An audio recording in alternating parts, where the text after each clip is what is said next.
Assalamualaikum warahmatullahi wabarakatuh. Halo, perkenalkan nama saya Lailatul Nikmah dengan NIM 66612100048. Pada kesempatan kali ini saya akan mengerjakan UTS e-Government, yaitu memaparkan materi mengenai tahapan-tahapan e-Government pada aplikasi Taspen, lalu juga solusi digital divide dan user interface atau prinsip-prinsip e-Government pada aplikasi Taspen. Nah, untuk itu sebelumnya saya akan menjelaskan terlebih dahulu apa itu yang dimaksud dengan aplikasi Taspen. Nah, aplikasi Taspen ini merupakan aplikasi PT Taspen Persero atau dana tabungan dan asuransi pegawai negeri, merupakan badan usaha milik negara Indonesia yang bergerak di bidang asuransi tabungan hari tua dan dana pensiun bagi ASN dan penjabat negara. Nah, adapun layanan-layanan yang ada pada Taspen, yaitu Taspen sebagai penyelenggara jaminan sosial aparatur negara dan program pensiun, program jaminan kecelakaan kerja, dan jaminan kematian atau JKM. Nah, selanjutnya ada tahap-tahap e-Government pada aplikasi Taspen. Yang pertama ada tahap informasi. Nah, apa itu yang dimaksud dengan tahap informasi? Nah, tahap informasi itu dikatakan baik apabila terdapatnya enlist version, ada kontak person, terdapatnya hyperlink atau hypertext, serta informasi yang terupdate maksimal 2 minggu sekali, serta terdapat FAQ atau frequently asking question. Nah, pada aplikasi Taspen sendiri di tahap informasi sudah dikatakan baik karena pada aplikasi Taspen terdapat kontak person yang dapatnya dihubungi, yaitu melalui telepon, fax, email, sosial media seperti Twitter, Facebook, Instagram, YouTube, dan lain-lain.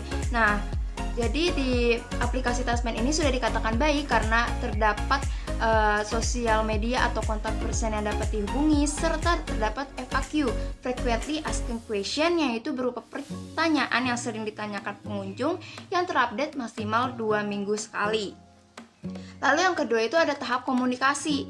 Nah, tahap komunikasi dapat dikatakan baik jika terdapat jawaban oleh pemerintah itu maksimal 2 minggu atas pertanyaan publik yang masuk ke kontak e-Government, bisa melalui email, WhatsApp, SMS, telepon, ataupun media sosial lain seperti Instagram, YouTube, Twitter, dan lain-lain sebagainya. Nah, pada aplikasi Taspen sendiri tahap komunikasinya sudah dikatakan baik.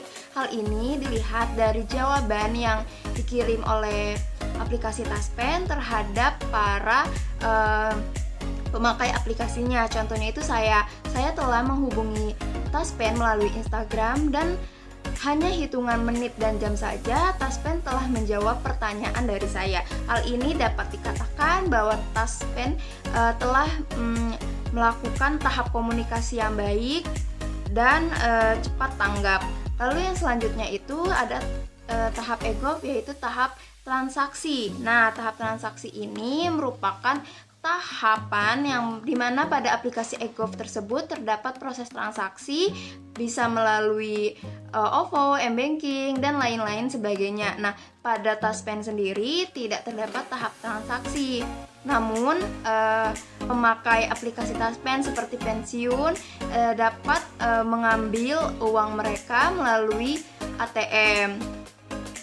Lalu selanjutnya itu tahap metadata. Nah, tahap metadata di Indonesia sendiri belum ada tahap metadata, dikarenakan tahap metadata hanya baru dilakukan di beberapa negara, salah satunya itu Korea Selatan.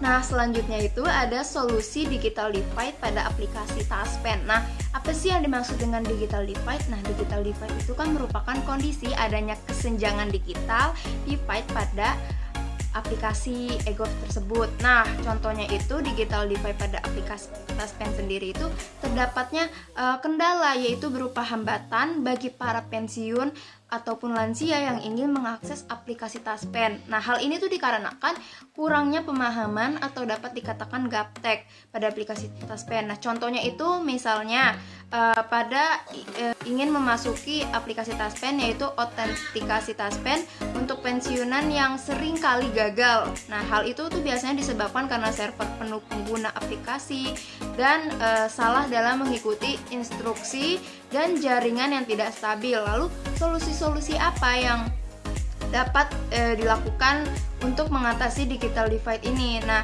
solusinya itu adalah dengan adanya sosialisasi yang diberikan oleh pemerintah ataupun pihak aplikasi Taspen terhadap para pensiunan dan lansia dalam mengakses aplikasi ini, serta juga mungkin adanya pembimbing atau adanya pendamping dalam para pensiun dalam mengakses aplikasi ini, serta adanya pemerataan jaringan di Indonesia, khususnya daerah-daerah yang akses internetnya itu masih minim, dikarenakan aplikasi Taspen akan gagal autentikasi dikarenakan jaringan yang tidak mumpuni. Akhirnya terjadi digital divide pada aplikasi Taspen tersebut. Lalu selanjutnya saya akan menjelaskan user interface atau prinsip aplikasi Taspen. Nah, yang pertama itu ada readability. Readability itu adalah keterbacaan. Nah, bagaimana readability pada aplikasi Taspen? Nah, pada aplikasi Taspen sudah memenuhi prinsip readability. Hal ini dibuktikan pada setiap fitur layanan tampilannya, baik dari font serta warna yang sudah sesuai, sehingga dalam tampilan aplikasi Taspen sendiri itu mudah untuk dibaca dan eye-catching. Lalu yang kedua itu ada simplicity.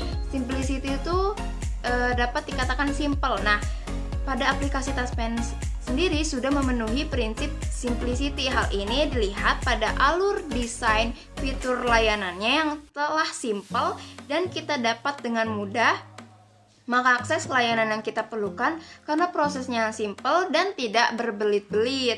Lalu yang ketiga itu ada struktur. Nah, dalam aplikasi Taspen sendiri itu strukturnya itu sudah teratur. Hal ini dibuktikan dengan alur fiturnya, seperti contohnya itu pada autentikasi Taspen yang disampaikan secara terstruktur dan efektif terhadap pengguna aplikasi Taspen itu.